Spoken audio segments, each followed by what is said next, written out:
Hello students, जैसे कि आपको पता है कि हमने एंडोक्राइन ग्लैंड के बारे में टॉपिक शुरू किया हुआ है। आज हम पढ़ेंगे एक नया gland that is thyroid gland और इसके साथ ही एसोसिएटेड एक और ग्लैंड है that is parathyroid gland.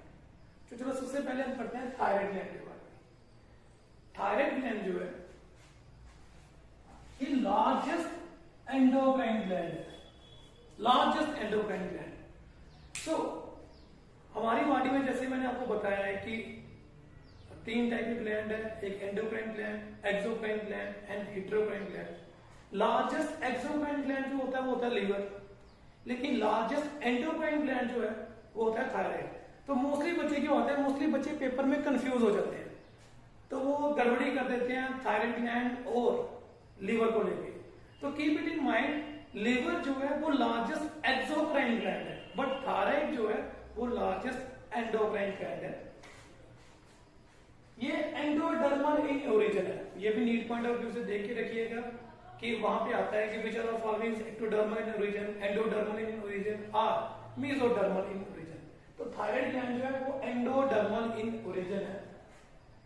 It is considered है कि ये थायराइड ग्लैंड है बेसिकली होमोलोगस है to the endostyle of protochordates.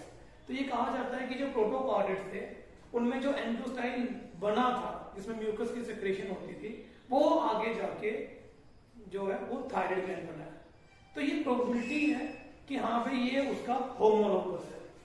अब थायराइड ग्लैंड जो है वो कहाँ प्रेजेंट होता है, जो थायराइड की कार्टिलेज है उसके नीचे प्रेजेंट है। ये बाइलोब है, जैसे कि हम देख सकते हो एक लोब और दो लोब, हाईली वेसिकुलर है और कनेक्टेड बाय ईस्थमस। तो ये दो लोब जो है ये आपस में कनेक्टेड है, ये ब्रिज लाइक स्ट्रक्चर से, इस ब्रिज लाइक स्ट्रक्चर को बोला जाता है ईस्थमस। ये थायराइड ग्लैंड है, चाहे ये वाला लोब चाहे ये वाला लोब। इसे अगर हम कटिंग करके देखें तो इसमें बड़े सारे फॉलिकल्स हैं, ठीक है। ये जो फॉलिकल्स है, इस फॉलिकल की लाइनिंग जो है वो कोवाइडल शेप सेल की है, क्यूब लाइक जो सेल है उसकी ये लाइनिंग है कोवाइडल सेल, ठीक। और इस फॉलिकल के अंदर प्रेजेंट होता है कोलाइड, ठीक है। कोलाइड क्या है, इसकी सेक्रेशन है। और in between the follicle, follicle के बीच में नहीं लेकिन उन दो फॉलिकल के बीच में सी शेप सेल प्रेजेंट होता है, मैंने यहाँ पे लिखा हुआ है सी शेप सेल। फॉलिकल क्या रोल प्ले करता है, सी शेप सेल क्या रोल प्ले करते हैं, इसके बारे में हम बाद में डिस्कस करेंगे। कोवाइडल सेल आप फॉलिकल क्या करते हैं, सिक्रिएट करते हैं hormone in presence of iodine. तो आपको पता है कि आयोडीन क्या है, आयोडीन हम खाने में लेते हैं। वो क्या जरूरी है, क्यों जरूरी है कि वो जो आयोडीन है वो थायराइड ग्लैंड में अपना इंपैक्ट करता है। कैसे कि आयोडीन की प्रेजेंस में ही जो थायराइड के फॉलिकल है वो थायराइड हार्मोन सिक्रिएट करते हैं, कि अगर वो नहीं होगा तो उसकी सिक्रेशन भी नहीं होगी, ठीक। देन हार्मोन, कौन कौन से हार्मोन है जो कि थायराइड ग्लैंड प्रोड्यूस करता है। तो थायराइड ग्लैंड जो प्रोड्यूस करता हार्मोन टेट्राआइडोथायरोडीन, जिसे थायरॉक्सिन भी बोला जाता है, एंड ट्राईआइडोथायरोडीन, जिसे T3 भी बोला जाता है। तो ये जो हार्मोन है वो प्रोड्यूस करते हैं बेसिकली फॉलिकल्स।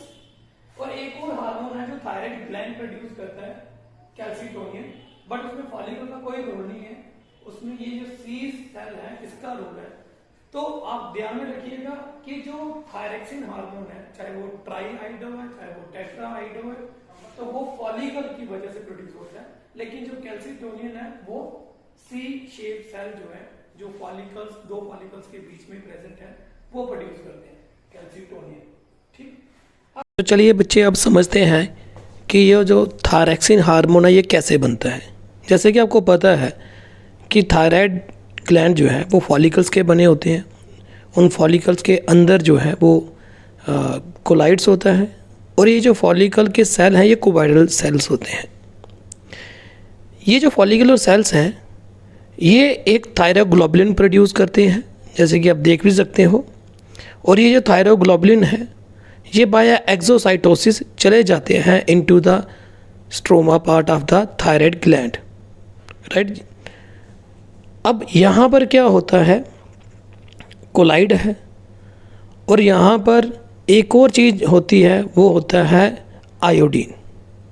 तो जो हम खाने में आयोडीन लेते हैं वो बाया ब्लड यहाँ कोलाइड वाले रीजन में आ जाता है, और ये जो कोलाइड है ये क्या करता है, आयोडीन को देता है टू द थायरोग्लोबुलिन।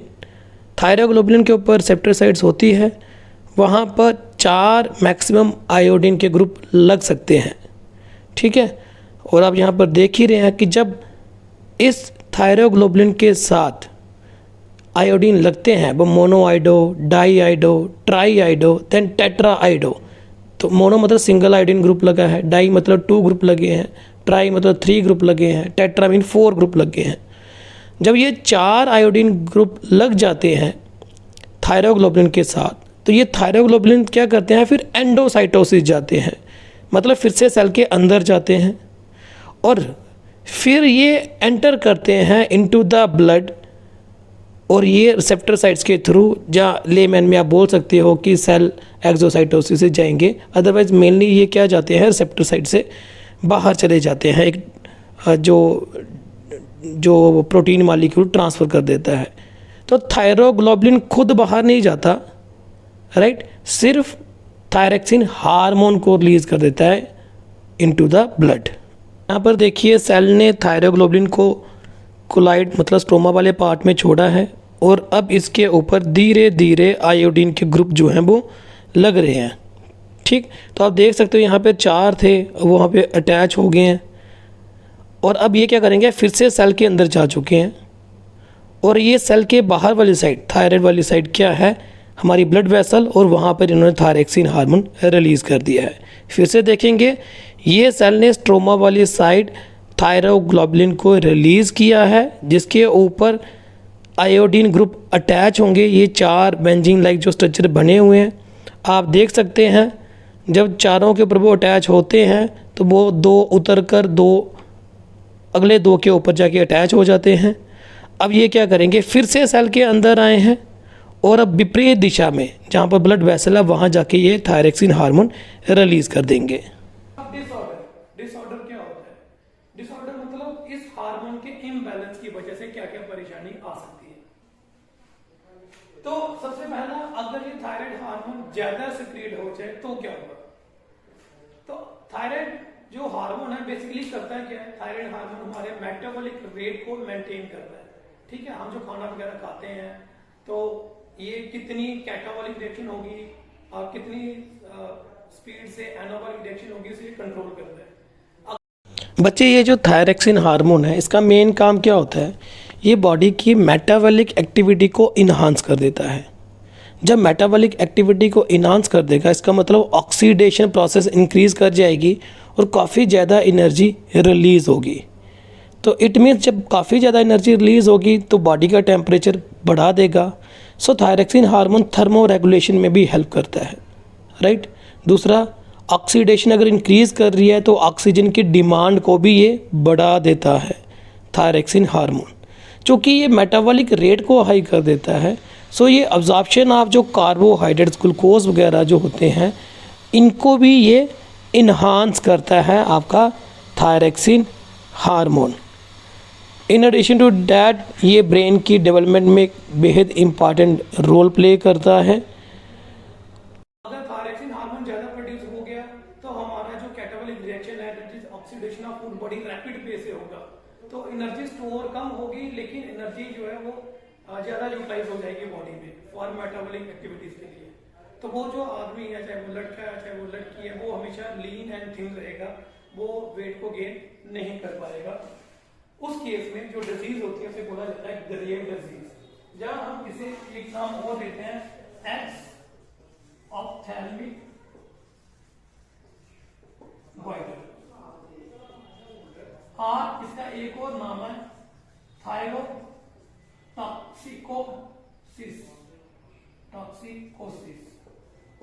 ये इसके अल्टरनेट नेम है ग्रेव डिजीज की। ग्रेव डिजीज को हम एक्स ऑप्थेल्मिक गॉइटर भी बोल सकते हैं और थायरोटॉक्सिकोसिस भी बोल सकते हैं। तो ये क्यों होता है? ड्यू टू हाइपर सेक्रेशन, कि अगर थायरक्सिन की ज्यादा सेक्रेशन होगी, हाइपर सेक्रेशन हो जाए। बच्चे, यहाँ पर मैंने ग्रेव डिजीज़ की एक स्लाइड लगाई है जो कि इंटरनेट से ली हुई है, आप देख सकते हैं। और पढ़ सकते हैं अगर आपकी इच्छा है ग्रेव डिजीज़ के बारे में और इन्फॉर्मेशन लेने के लिए, कि इसमें कैसे जब हार्मोन बढ़ता है थायरॉक्सिन हार्मोन की कंसंट्रेशन, तो कैसे मेटाबॉलिक रेट काफ़ी ज़्यादा हाई हो जाता है और क्या क्या सिम्टम यहाँ पर दिखते हैं, क्या उसका ट्रीटमेंट फिजिबल है, ये सब कुछ इस स्लाइड्स में दिखाया हुआ है। आप चाहें तो इसका स्क्रीनशॉट लेकर कॉपी पे नोट डाउन कर सकते हैं, लेकिन ये सिर्फ जनरल आइडिया के लिए है, जेके बोर्ड के पेपर के लिए नहीं है। और थोड़ी बहुत इन्फॉर्मेशन जो ग्रेव डिजीज़ की है वो आपके काम आ सकती है regarding need point of view से, बट डिटेल में आप इसे जो है वो याद नहीं करेंगे, सिर्फ गो थ्रू में जाएंगे एक बार देखने के लिए कि ग्रेव डिजीज़ में एक्चुअल होता क्या है। और क्रिटिनिज्म और मिक्सिडिमा ये दो डिसऑर्डर होते हैं जो क्यों होते हैं, इसकी हाइपोसेक्रेशन से। अगर सेक्रेशन जो है कम हो, ठीक है, जितनी बॉडी में सेक्रेशन होनी चाहिए उसके कंपैरेटिवली सेक्रेशन क्या है थोड़ी प्रोड्यूस हो रही है, जिसकी वजह से उसे डिजीज हो रहा है क्रिटिनिज्म और मिक्सिडिमा। जो क्रिटिनिज्म डिजीज है ये बेसिकली होता है चाइल्ड में और मिक्सिडिमा ये होता है एडल्ट में, ठीक है। तो चाइल्ड में अगर थायरॉक्सिन हार्मोन कम प्रोड्यूस होगा तो क्या होगा, चाइल्ड में मेटाबॉलिक रेट कम हो जाएगी। अगर मेटाबॉलिक रेट कम होगी तो उसको खाना धीरे धीरे ऑक्सीडाइज होगा, वो थोड़ा लेथार्जिक हो जाएगा, बॉडी जो है वो थोड़ी फैटी हो जाएगी, ठीक है। तो बच्चा जो है वेट गेन कर देता है काफी ज्यादा। अगर यही चीज एडल्ट में होगी तो क्या होगा, उसकी पिजन वेल पेट बाहर निकल जाएगा, मोटा हो जाएगा, ठीक है। तो ये दोनों ही कंडीशन क्या होती है थायरॉक्सिन हार्मोन की अंडर प्रोडक्शन से, मतलब कम प्रोडक्शन से। और दोनों के नाम जो है वो वेरी करते हैं डिपेंडिंग अपॉन द एज। बच्चों में उसका नाम अलग है और एडल्ट में उसका नाम अलग है, दोनों में ही उसके अलग अलग क्राइटेरिया। तो ये जो था थायराइड से कंसर्निंग। तो बच्चे अब हम लोग पढ़ेंगे क्रिटिनिज्म और मिक्सिडिमा का डिफरेंसेस। क्रिटिनिज्म जैसे पहले बताया चाइल्ड में होती है, मिक्सिडिमा एडल्ट में होती है। क्रिटिनिज्म में इम्पेयर्ड हो जाते हैं सेंट्रल नर्वस सिस्टम और बोन की ग्रोथ। मिक्सिडिमा में on the contrary slow physical और मेंटल एक्टिविटी होती है। क्रिटिनिज्म जो कि बच्चों में होता है मेंटल रिटार्डेशन हो जाती है, बड़ों में कोल्ड इंटॉलरेंस हो जाती है। बच्चों में हो रही है तो उनका स्ट्रक्चर शॉर्ट रहेगा, बड़ों में उनका स्ट्रक्चर नेचुरली जो ग्रो होना था वो हो चुके हैं, अब वो ओवरवेट में चले जाते हैं। बच्चों में कोर्स फेशियल फीचर आते हैं, बड़ों में कार्डिक आउटपुट जो है वो डिक्रीज कर जाती है, ठीक है। और कॉन्स्टिपेशन और जो होता है एंड डिक्रीज स्वेटिंग होती है बड़ों में। प्रोट्रूडिंग टंग होती है बच्चों में और अम्बिलिकल हर्निया होता है बच्चों में। On the contrary cold pale thick skin होती है बड़ों में। जो कैल्सिटोनिन हार्मोन है इसका क्या काम है, ये क्या करता है, जो भी आप कैल्शियम रिच खाना खाते हो वो ब्लड में जाता है कैल्शियम, तो वो कैल्सिटोनिन हार्मोन ब्लड से कैल्शियम को लेके बोन के ऊपर डिपोजिशन करता है, ठीक है। Deposition of the calcium to the bone जो है वो कैल्सिटोनिन करवाता है। तो सो ये क्या करता है, ये क्या करता है कैल्शियम के लेवल को ब्लड के अंदर मेंटेन करता है। किस तरीके से मेंटेन करता है कि जो ज्यादा कैल्शियम ब्लड में प्रेजेंट है वो ब्लड से उठा के सीधा डिपोजिशन करवा दी जाए बोन्स के ऊपर, ठीक। अब बात आती है पैराथायराइड की। पैराथायराइड क्या है, ये 4 नोड्यूल लाइक स्ट्रक्चर है जो कि प्रेजेंट है, ये 4 नोड्यूल लाइक स्ट्रक्चर है जो कि प्रेजेंट है थायराइड ग्लैंड के ऊपर, ठीक। तो ये जो है लोकेटेड होते हैं posterior side of the thyroid, और हर एक लोब थायराइड लोब के ऊपर 2 ये होते हैं। तो ये जो पैराथायराइड है ये मास ऑफ एपिथेलियल सेल होता है, ठीक है। मास ऑफ एपिथेलियल थोड़ा रिचर सा नोड्यूल लाइक स्ट्रक्चर होता है। ये प्रोड्यूस करता है एक हार्मोन जिसे कहा जाता है पैराथार्मोन, और उसका दूसरा नाम है कोलिक्स हार्मोन। पैराथार्मोन और कोलिक्स हार्मोन ये क्या फंक्शन प्ले करता है, ये कैल्सिटोनिन हार्मोन के एंटागोनिस्टिक है।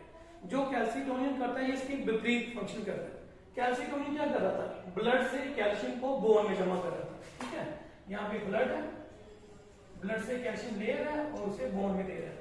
लेकिन अगर सोचो ब्लड में कैल्शियम का लेवल कम हो जाता है, हम कैल्शियम रिच डाइट नहीं खा रहे, वो डाइट खा रहे जिसमें कैल्शियम की कमी है, तो क्या होगा, ये पैराथायराइड ग्लैंड एक कोलिक्स हार्मोन प्रोड्यूस करेगा। वो कोलिक्स हार्मोन बोन से कैल्शियम को निकालेगा और लेके जाएगा ब्लड के अंदर, ठीक है। तो इसने उल्टा किया, वो बोन में डाल रहा है, ये बोन से निकाल रहा है।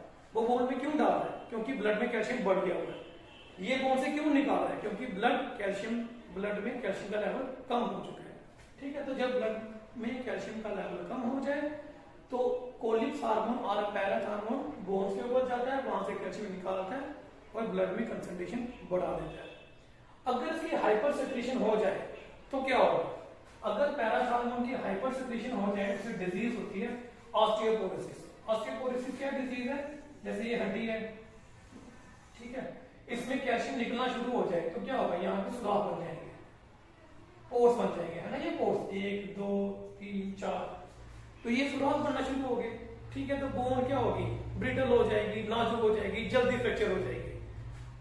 उस चीज को हम बोलते हैं ऑस्टियोपोरोसिस। अब सोचिए जो खाली बोन हो चुकी है यहाँ पे, अगर यहाँ पे मसल वगैरह की डिपोजिशन हो जाए,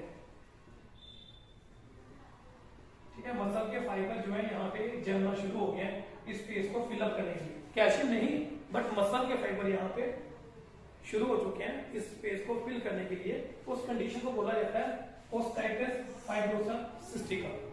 तो ओस्टाइटिस फाइब्रोसा सिस्टिका क्या है? ऑस्टियोपोरोसिस की सेकंड स्टेज, कि बोन से कैल्शियम निकाल दिया गया, अब वहां पे फाइबर जमा हो गया।